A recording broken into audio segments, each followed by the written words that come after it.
And we are back for topic 5. I hope that you're learning something. I hope this is helpful.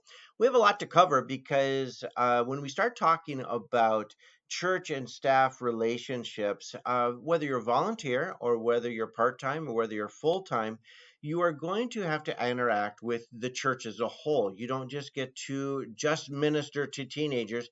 You're going to have to be part of a very large ministry, and you are just one small part of that ministry. Now, I believe you're the most important part of any church ministry, but I know that you have to fit into the environment and the DNA of each of your specific churches. So, as we look at this, first I want to look at organizational relationships up the chain. First of all, you need to be clear to who you report to. Who is it that is your direct supervisor? It might be a senior pastor, it might be an executive pastor, it might be a youth pastor or a youth leader or some type of supervisor, but make sure that's clear for you. Broader than just who you report to whom are you accountable to? That might be the board, that might be parents, that might be historical influencers in the church or the staff as a whole. You need to find out exactly who am I accountable to in the things that I do. Also, we need to look at who is evaluating your effectiveness, both formally and formally.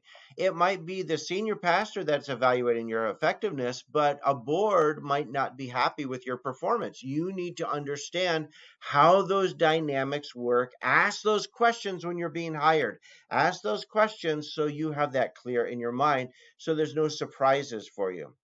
To whom do I go for help? If I'm struggling with a relationship with one of my leaders, if I'm struggling with a problem with one of my teenagers or a parent, who is the person that I go to that's really going to be able to assist me at that time?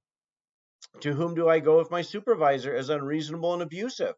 There are times where we just do not see eye to eye with our direct supervisor. Is there recourse that we have? Who should I talk to? Who is going to help me out without being gossipy, but really for the sake of unity, even in a conflict within a staff member? Where's the board, staff, and members of the church in the church flow chart? How does this all fit in? Am I a leader in the church? Am I just a leader in the youth department? Am I just an employee of the senior pastor? Am I a minister of the whole church?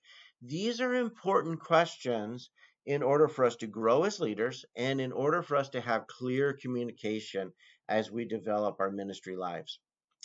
So when we look at it, we also need to look at what is your responsibility to other staff. Do I need to help the music pastor for when they have a special event? Do I need to help an evangelism pastor?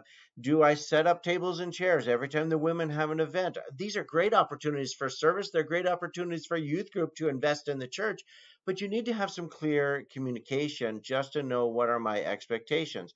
Am I at every single service that the church has, or am I just supposed to be there for Sunday and youth group?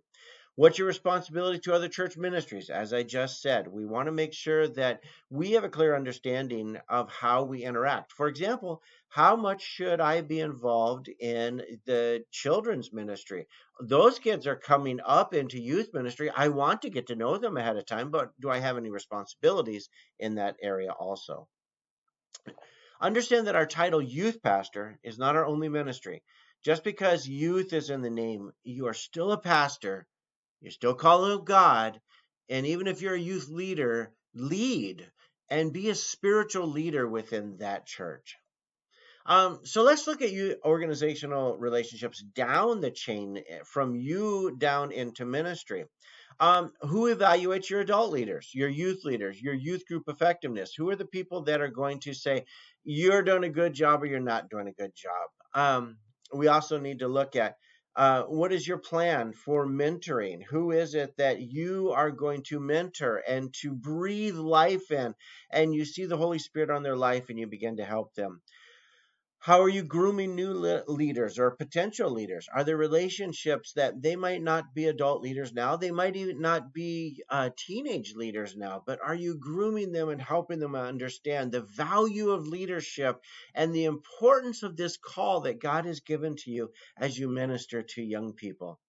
Um, How open are you to personal evaluation from your team of your effectiveness as a leader? Do you take constructive criticism? I would have a few times a year where I'd sit down with my adult team and say, "How am I doing? I want you to evaluate me." Sometimes those conversations were very difficult because I had a blind side that they helped me be better on. And for the sake of the ministry, I wanted to make sure that I did not have those blind sides, and I needed to be teachable. I needed to listen to them in everything that I did. Are my expectations for my team clear, fair, and measurable? Do you ask too much from your team or do you ask too little of your team? These are things you need to evaluate. And also, would I work for me in the environment that I created? And would I work for myself in what I have done?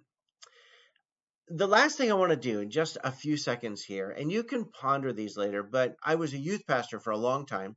I was a senior pastor for a long time. I was an executive pastor for a while, overseeing all staff, and I was also a parent for a long time through all this. Here's some things that, as a senior pastor, I wanted to tell my youth pastor, and I'll share them with you very quick.